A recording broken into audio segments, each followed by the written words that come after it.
శ్రీరాముని తల్లి కౌసల్య, శ్రీకృష్ణుని కన్నతల్లి దేవకి,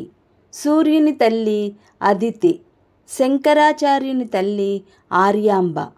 రామకృష్ణ పరమహంస తల్లి చంద్రమణిదేవి, వివేకానందుని తల్లి భువనేశ్వరీదేవి, పరశురాముని తల్లి రేణుక, ధ్రువుని తల్లి సునీతి, ప్రహ్లాదుని తల్లి లీలావతి, వామనుని తల్లి అదితి, హనుమంతుని తల్లి అంజన, దత్తుడి తల్లి అనసూయ, గోవిందుని తల్లి వకుళ, భీష్ముని తల్లి గంగ, వ్యాసుని తల్లి సత్యవతి, గౌతమ బుద్ధుని తల్లి మాయాదేవి, కర్ణుని పెంచిన తల్లి రాధ,